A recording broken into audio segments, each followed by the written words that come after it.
palavra, edifica-nos, ó Deus.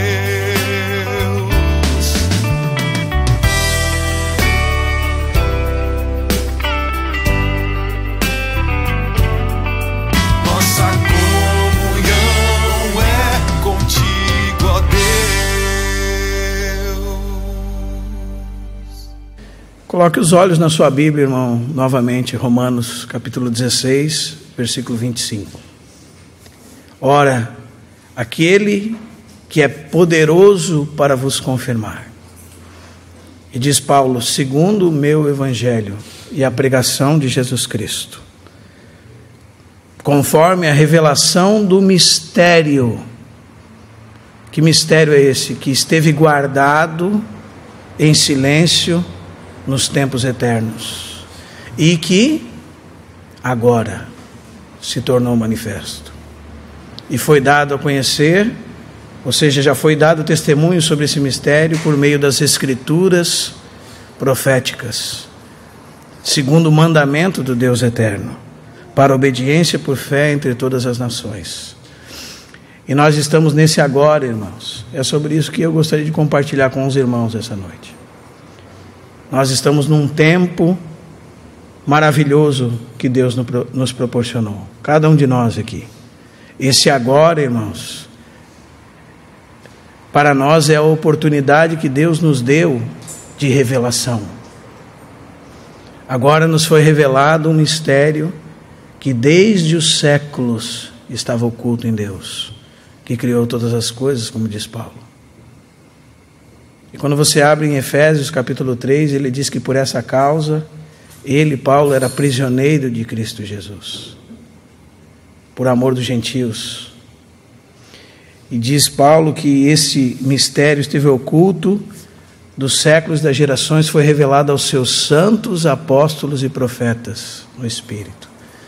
Diz a saber que os gentios, dos quais nós fazemos parte, são co-herdeiros, co-participantes da promessa em Cristo Jesus por meio do Evangelho, do qual ele, Paulo, tinha sido constituído ministro, conforme a graça de Deus que havia sido concedida a ele.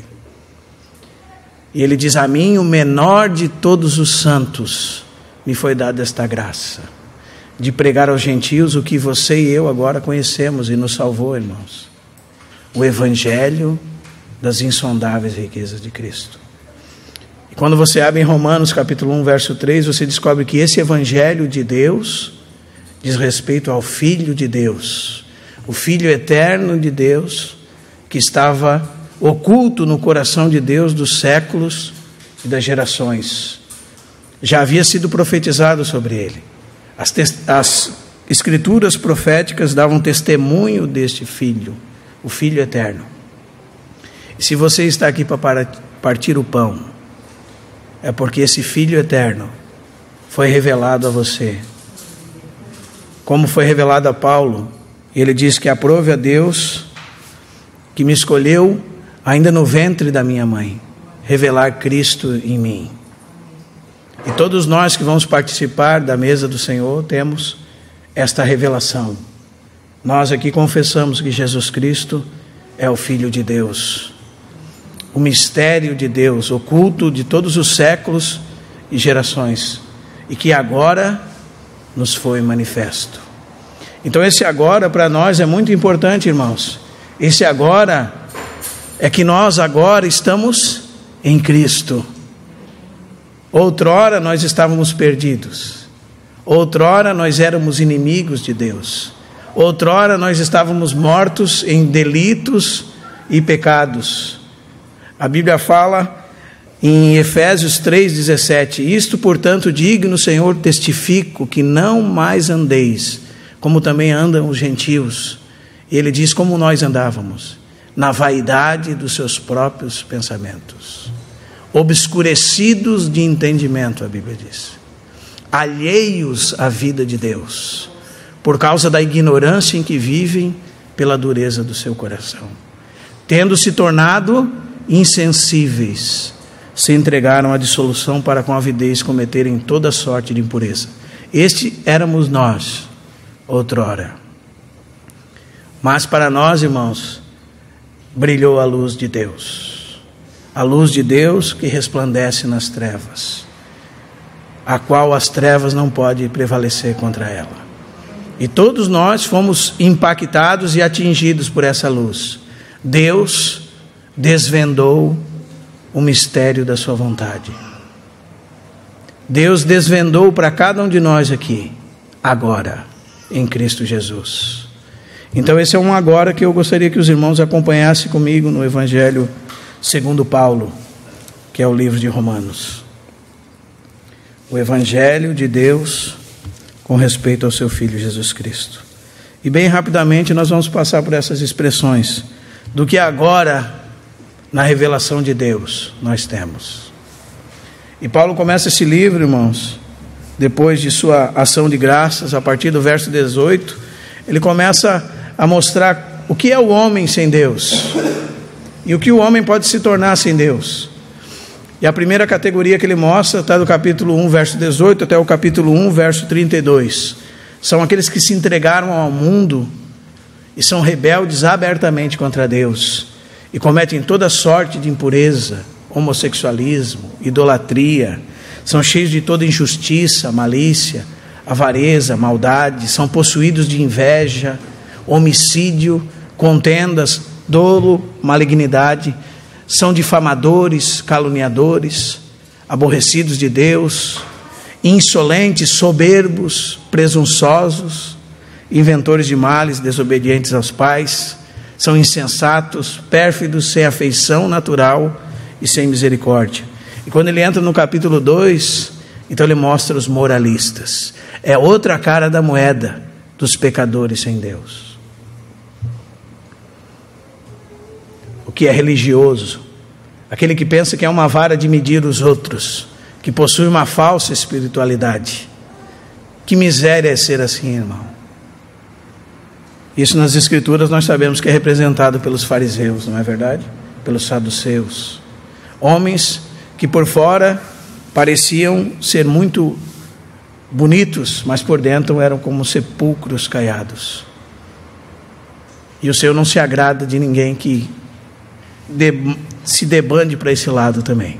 Então ele diz: portanto és indesculpável, ó homem, quando julgas quem quer que sejas, porque no que julgas a outro, a ti mesmo te condenas, pois praticas as próprias coisas que condenas.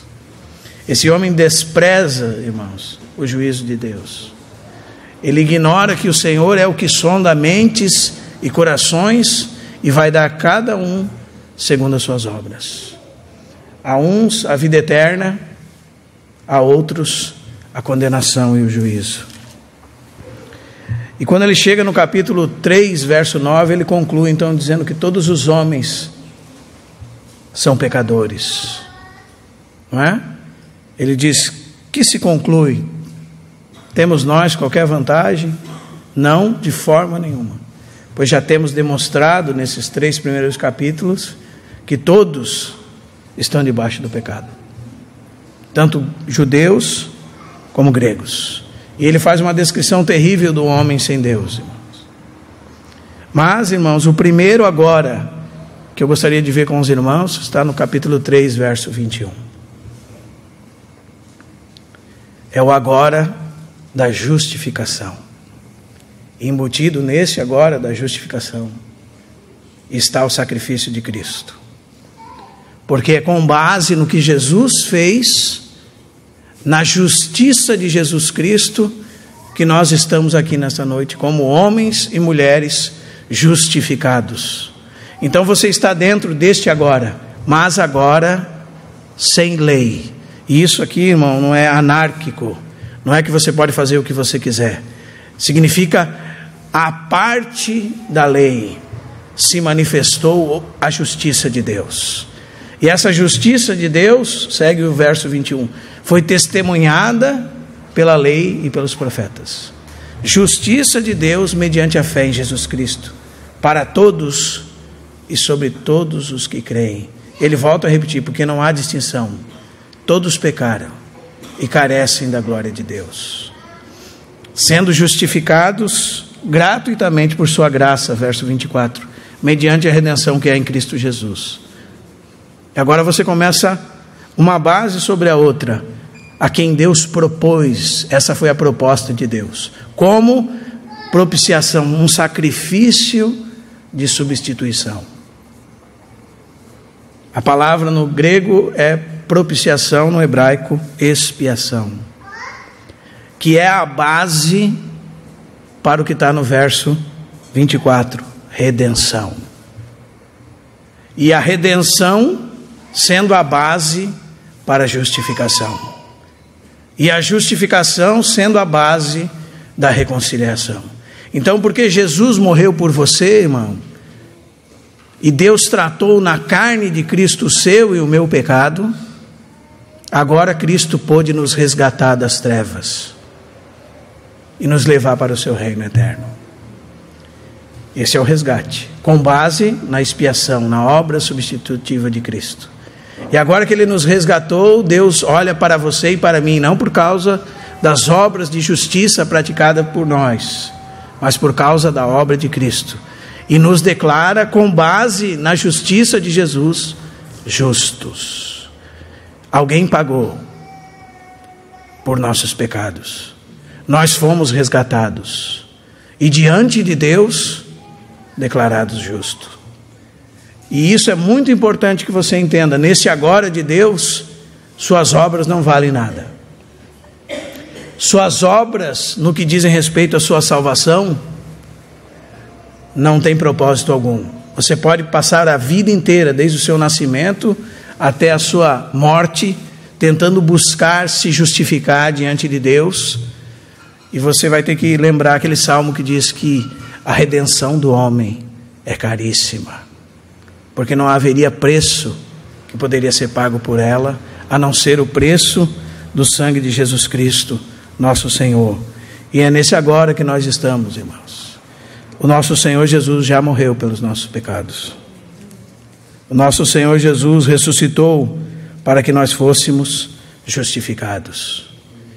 Esse foi o preço pago pelas nossas desobediências, pelo pecado que devastou o homem, o colocou em separação de Deus.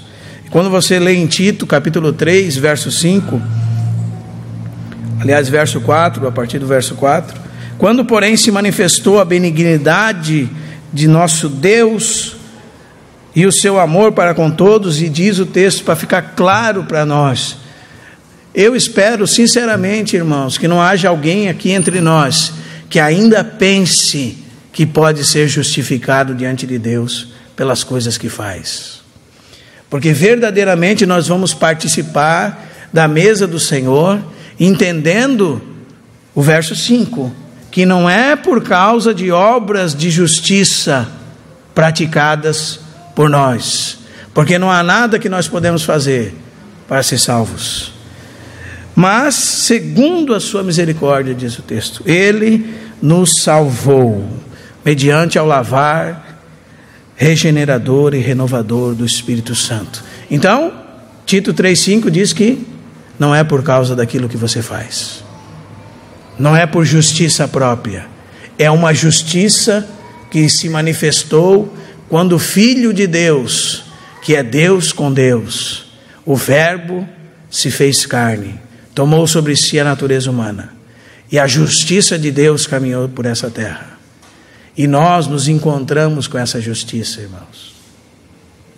E o irmão chamado John Bunyan, ele disse que um dia ele estava pensando como ele poderia se justificar diante de Deus, ser mais justo diante de Deus. E o Espírito Santo falou no coração dele, a sua justiça está nos céus. Porque a nossa justiça é Cristo, irmãos. Agora se manifestou a justiça de Deus. E por que Deus fez isso? É só você ler o verso 26 de Romanos 3. Tendo em vista a manifestação da sua justiça no tempo presente, e diz, para Ele mesmo ser justo e justificador daquele que tem fé em Jesus. E agora, irmãos, onde está a arrogância dos homens? Onde, pois, está a jactância? E o texto diz que foi de todo excluída. Não há homem que possa se gloriar diante de Deus por causa da sua salvação. E o princípio que rege essa salvação não é as obras, não por obras, diz o texto. Mas o princípio que rege é o princípio da fé.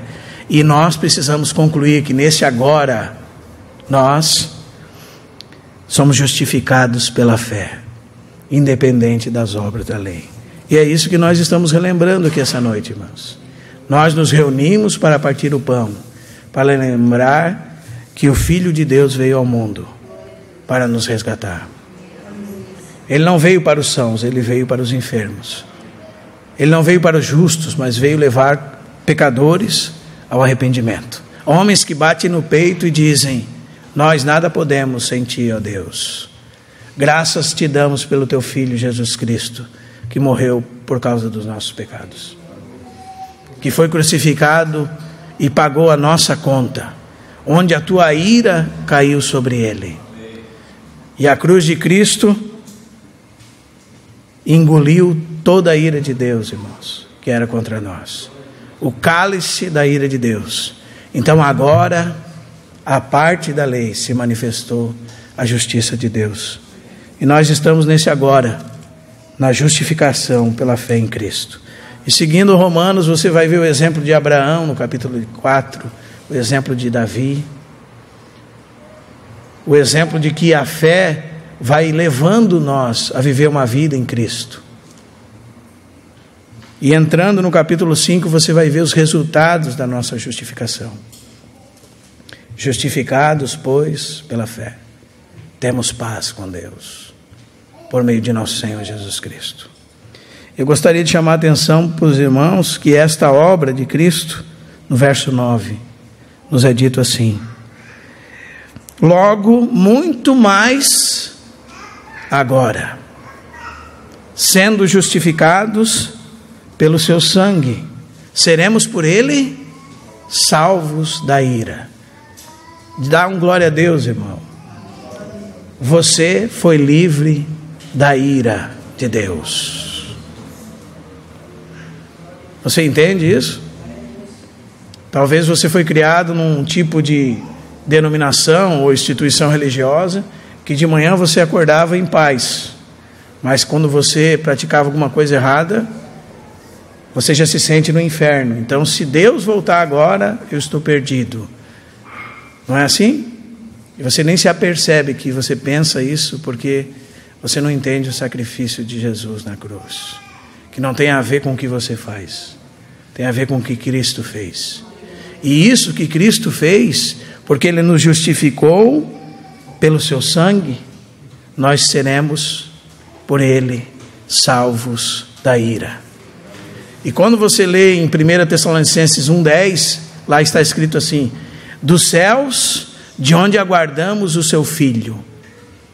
E Paulo diz aos Tessalonicenses que nos livra da ira vindoura. É um motivo de grande alegria para nós, irmãos. Esse agora é muito especial, não é? Muito mais agora. O Deus que nos amou e provou o seu próprio amor para conosco, pelo fato de ter Cristo morrido por nós, sendo nós ainda pecadores, muito mais agora, sendo justificados pelo seu sangue, seremos por Ele salvos da ira. E Paulo não para aí. Paulo diz, irmãos, um passo além nessa reconciliação. Verso 11. E não apenas isto. Você só não foi salvo da ira vindoura. Esse não é o único detalhe para nós nos alegrarmos hoje.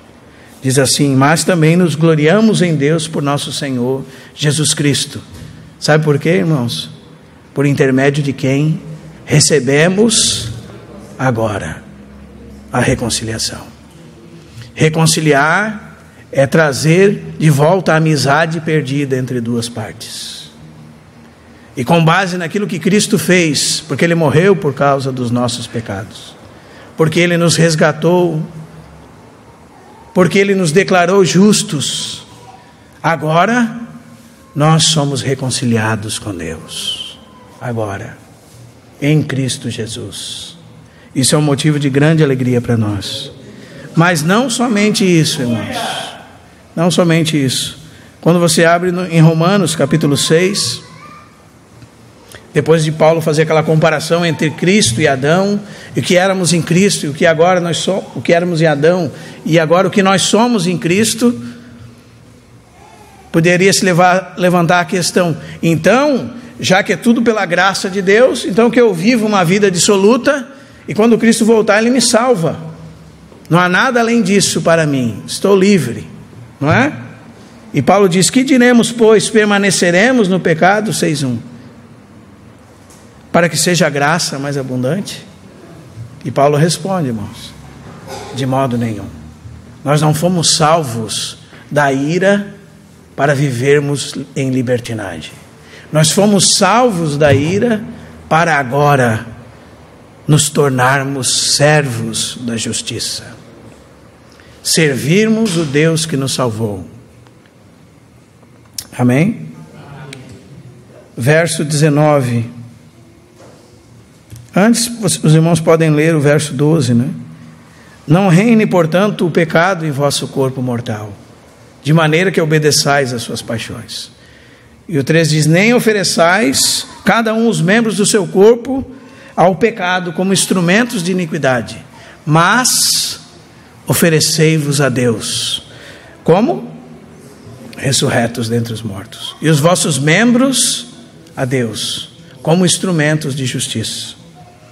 Porque o pecado não terá domínio sobre vós, pois não estáis debaixo da lei, e sim da graça. E daí, havemos de pecar porque não estamos debaixo da lei, e sim da graça? E Paulo diz, de modo nenhum. Não sabeis, irmãos, que daquele a quem vos ofereceis como servo, desse a quem se ofereceis como servos, a quem obedeceis, vos tornastes servos, seja do pecado para a morte, ou da obediência para a justiça. E ele segue dizendo, verso 19, falo como homem, por causa da fraqueza da vossa carne. Assim como oferecestes os vossos membros para a escravidão da impureza e da maldade para a maldade, assim oferecei agora os vossos membros para servirem a justiça para a santificação. Porque quando erais escravos do pecado, estavais isentos em relação à justiça. Naquele tempo, e isso é para nós pensarmos, irmãos, no outrora, que resultado escolhestes? Todos nós aqui só temos coisas daquele tempo com que nos envergonhar, porque o fim destas coisas é morte. E prossegue o texto agora, e esse é o nosso próximo ponto. Agora, irmãos, libertados do pecado. Amém? Você teve perdão de pecados pelo sangue de Cristo. A cruz de Cristo agora está te libertando do domínio do pecado. Mas isso já é realidade em Cristo. Em Cristo, agora, quando damos atenção a Cristo, já não somos mais escravos do pecado. Você lembra o que Jesus disse para aqueles judeus que haviam crido nele? Em capítulo 8 de João, se o Filho vos libertar, verdadeiramente sereis livres. E isso ofendeu aqueles homens. Ele disse, nós somos filhos de Abraão e jamais fomos escravos de alguém. Como dizes tu, sereis livres? E ele diz, todo aquele que comete pecado é escravo do pecado. Mas agora, irmãos, em Cristo Jesus, nós somos libertos do pecado. Fomos transformados em servos de Deus. Amém? E temos o nosso fruto para a santificação. E por fim, a consumação de tudo, a vida eterna. Porque o salário do pecado, se você servir o pecado, qual vai ser o resultado na sua vida, irmãos? Morte. Mas o dom gratuito de Deus é a vida eterna em Cristo Jesus, nosso Senhor. E aí você entra no capítulo 7 de Romanos, e nós seguimos no agora de Deus, segundo Paulo, em Cristo Jesus, na revelação eterna de Deus. E esse agora do capítulo 7 de Romanos é muito importante, porque nós vamos perceber que em nós agora, irmãos, existem duas naturezas. Existe a nova natureza e a velha natureza. E elas são opostas entre si, para que nós não façamos aquilo que seja do nosso querer. Então, você vai perceber Paulo tratando isso pelo termômetro de Deus, que era a lei. Sobreveio a lei para que avultasse a ofensa, para que a ofensa, o pecado no homem tornasse volumoso. Deus deu a lei para que avultasse a ofensa. E Gálatas diz que também deu a lei para que ela nos conduzisse a Cristo, porque ela vai revelar a nossa miséria. Deus diz para nós: não matarás, e nós somos cheios de homicídio dentro, segundo Paulo. Deus diz para nós: não roubarás, e nós desejamos nos apropriar daquilo que é do outro. Deus diz: não adulterarás, e nós adulteramos em pensamentos ou muitas vezes em atos. Não é verdade? O que está evidenciando a lei de Deus em nós? A nossa miséria, o nosso pecado. Então todo cristão precisa perceber isso, irmão, que ele está num dilema. Ainda nele há uma natureza caída, mas agora nele há uma força para vencer essa natureza caída. Esse é o capítulo 7 de Romanos. E o que evidencia no homem a natureza caída? A lei de Deus. A lei de Deus demonstra a nossa natureza caída.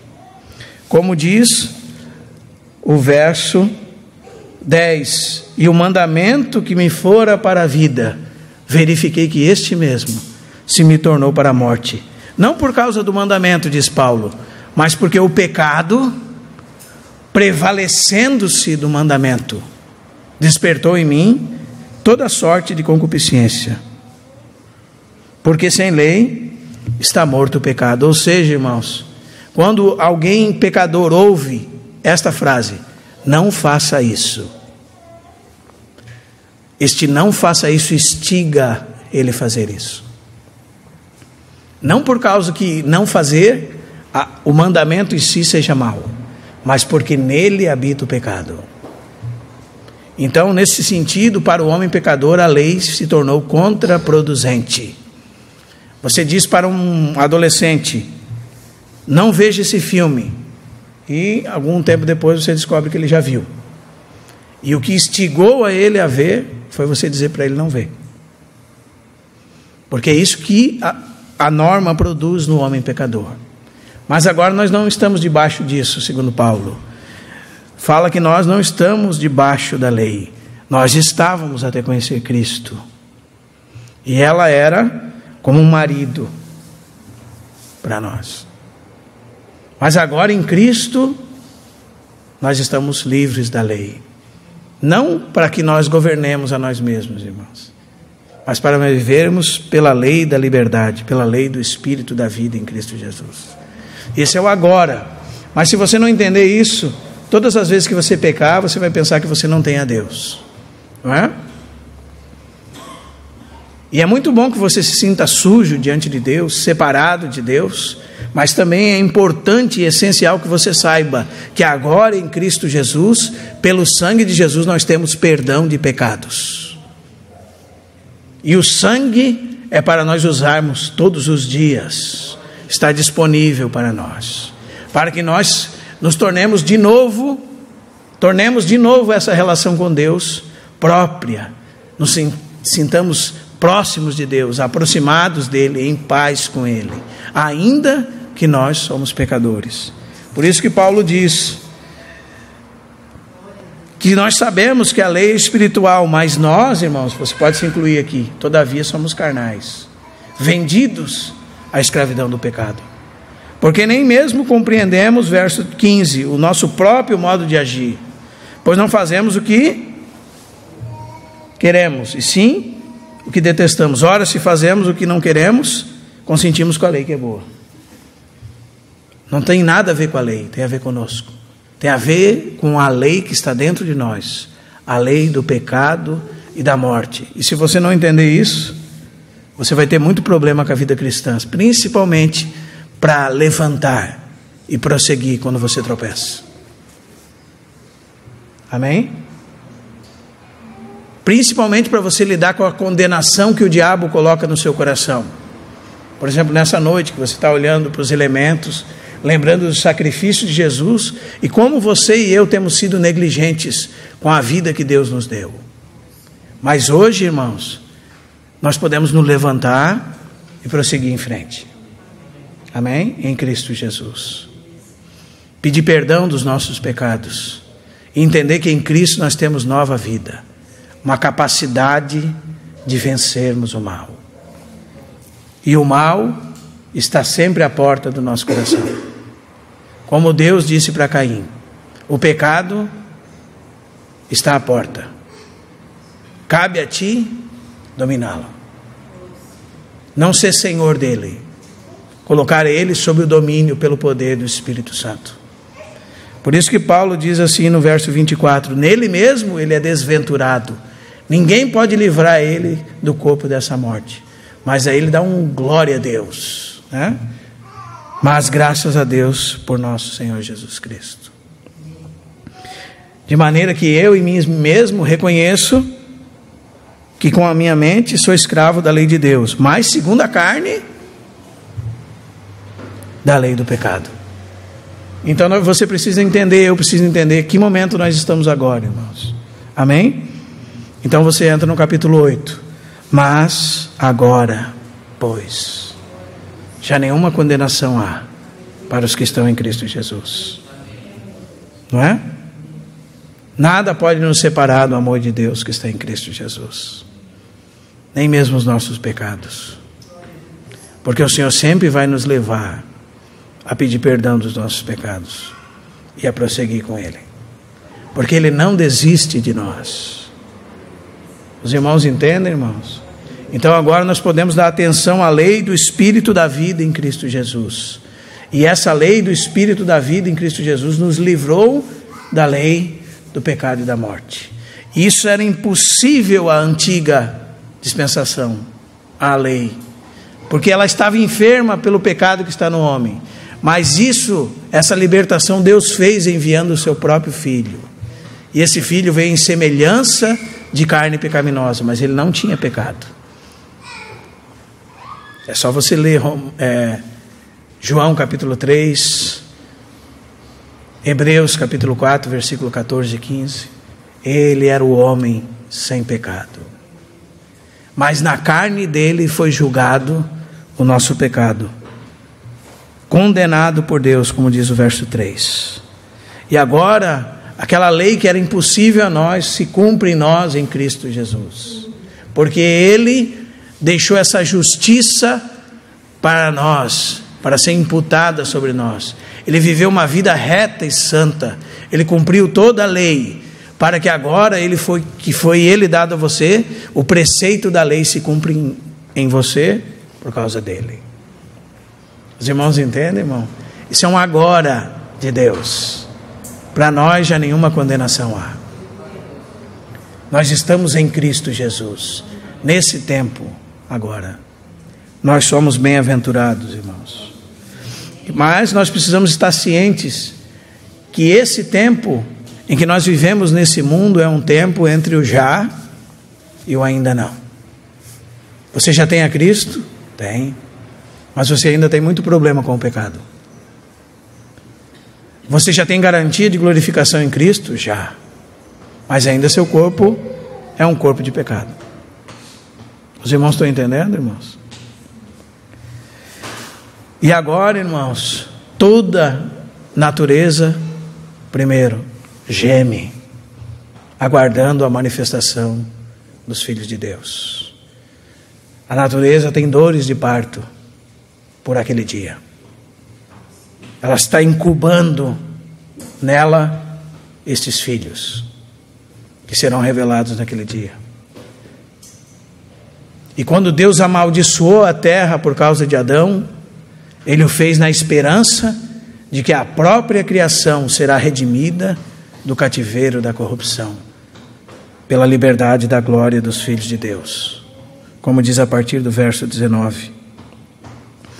Pois, verso 20, toda a criação está sujeita à vaidade, não voluntariamente, mas por causa daquele que a sujeitou, que é Deus, por causa de Adão, e como juízo sobre Adão, na esperança de que a própria criação será redimida da corrupção para a liberdade da glória dos filhos de Deus, porque sabemos que toda a criação, a um só tempo, geme e suporta angústias até agora. E todos nós, irmãos, cada vez que nós nos aproximarmos de Cristo, se cumprirá em nós o versículo 23, não somente ela, mas também nós, que temos as primícias do Espírito, igualmente gememos em nosso íntimo, aguardando a adoção de filhos, a redenção do nosso corpo. Então, se você não percebe o problema do pecado no seu corpo, não percebe o problema no pecado na natureza, o problema no pecado no mundo, se você não percebe isso, talvez você não seja um cristão, porque todas as vezes que você deixa de dar glória a Deus, todas as vezes que você deixa de orar, todas as vezes que você deixa de comungar com os irmãos, todas as vezes que você troca Deus pelo mundo, você está sendo vencido pelo pecado. Os irmãos entendem, irmãos? Esse é o peso do pecado em nós. E os filhos de Deus gemem. Eles se desesperam com isso. Isso é uma situação que os desagrada. Aqueles que estão próximos do Senhor.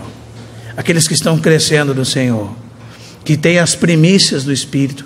Gemem no seu íntimo, aguardando que o incorruptível o corruptível seja revestido do incorruptível, o mortal seja revestido da vida, e nós recebamos corpos glorificados, a redenção do nosso corpo, quando no futuro o pecado será erradicado dos nossos corpos, e nós não teremos mais problema com ele, mas ainda agora gememos. A criação geme. Os filhos de Deus gemem. O Espírito Santo geme com gemidos inexprimíveis. Porque nós temos muita dificuldade, irmãos. Nós nem orar sabemos. Mas nós temos o nosso Consolador, o nosso Ajudador. Sabemos. Também o próprio Espírito, semelhantemente, nos assiste em nossa fraqueza, porque não sabemos orar como convém. Mas o mesmo Espírito intercede por nós sobremaneira, com gemidos inexprimíveis. Então nós precisamos entender qual é o tempo na terra agora para os filhos de Deus. Amém? É um tempo de angústia muitas vezes, irmãos. A nossa paz está em Cristo, mas ainda temos um problema. O pecado está aí. O pecado está à porta. O pecado está em nós. O pecado nos prova, nos tenta todos os dias. O maior inimigo seu não é fora de você, está dentro de você, dentro de mim. A palavra de Deus diz em Tiago que cada um é tentado pela sua própria cobiça, quando esta o atrai e o seduz. Então nós precisamos perceber esses inimigos, irmãos.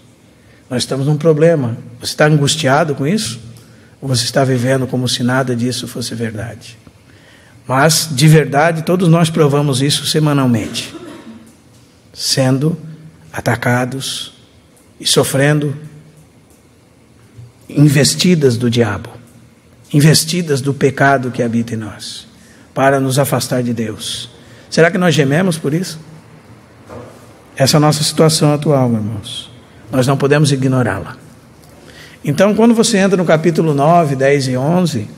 aí você vai entender, irmão, que todo esse grande plano de Deus, que desde os séculos, desde os tempos eternos, nos elegeu em Cristo, foi se cumprindo ao longo da história. E essa história inclui Israel, o mistério de Israel, como fala Paulo em 11:25 de Romanos. Ele fala, porque não quero, irmãos, que ignoreis este mistério, para que não sejais presumidos em vós mesmos. E qual era o mistério? Que veio endurecimento em parte a Israel, até que haja entrado a plenitude dos gentios, até que o número dos gentios se cumpra. E assim, depois disso, aquele remanescente todo será salvo. Então Deus abriu uma porta para os gentios, irmãos, e você é um gentio. Irmãos, homens foram endurecidos e receberam juízo de Deus, e são mistérios de Deus, para que nós pudéssemos estar aqui hoje.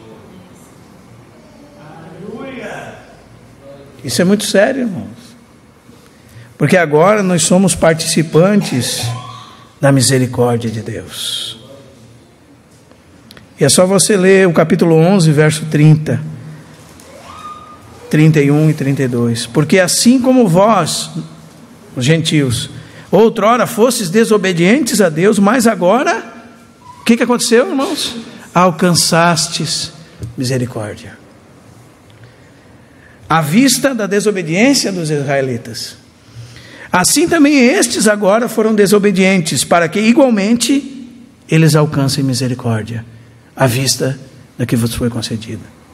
Porque Deus a todos encerrou na desobediência. Com que finalidade, irmãos? A fim de usar de misericórdia para com todos. Então nós somos daqueles que Deus teve misericórdia, que Deus usou de misericórdia. E todo o propósito da história do mundo culminou para que a misericórdia de Deus nos alcançasse. Até mesmo as coisas ruins que aconteceram com alguns homens, Deus estava no governo de tudo. Nós fomos alcançados. Isso não nos causa soberba, irmãos. Isso faz com que você fique se achando tal? Não, espero que não. Porque Paulo diz que você não deve ignorar esse mistério, para que você não seja presumido em você mesmo, e eu não seja em mim mesmo. Que esse endurecimento venha em parte a eles, até que haja entrado a plenitude dos gentios. Deus abriu uma porta para nós, e Deus permitiu que os homens recebessem juízos, que não nos cabe a nós dizer que é por isso, por aquilo, irmãos. Por isso que Paulo termina: ó profundidade da riqueza, tanto da sabedoria como do conhecimento de Deus. Quão insondáveis são os seus juízos, e quão inescrutáveis os seus caminhos. Eu não sei o que Deus fez. Eu entendo que Ele é justo, e cada um recebeu retribuição segundo aquilo que foi a justiça de Deus sobre eles. Mas não me cabe me dizer que foi por causa de mim, que sou o cara importante, que Deus mandou alguns para a condenação.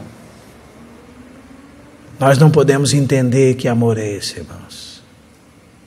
Às vezes eu penso sobre a igreja e percebo que nós não podemos dizer que nós somos melhores do que nenhum irmão que não entendeu o que é igreja.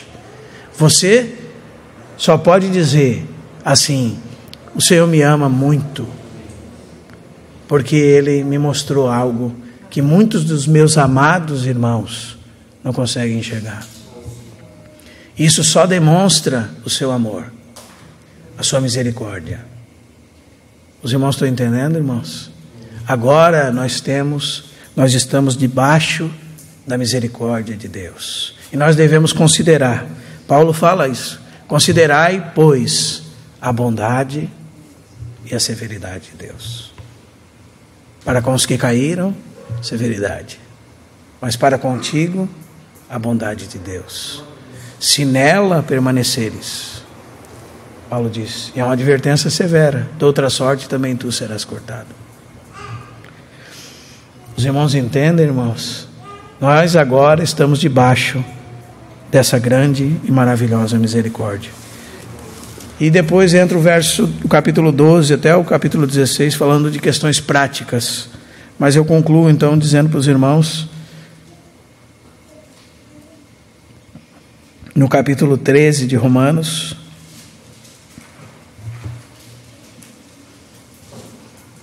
uma grande esperança para todos nós. Verso 11. Paulo diz assim: digo isso a vós outros que conheceis o tempo. E isso é uma advertência para todos nós hoje, irmãos.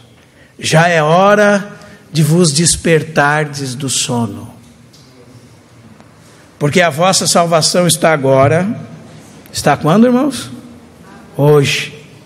Mais perto do que quando no princípio cremos. A nossa redenção se aproxima. É isso que nós estamos aqui celebrando essa noite. Esse agora de Deus. Deus não te salvou para nada. Deus não te tirou da morte, do inferno, das trevas para nada.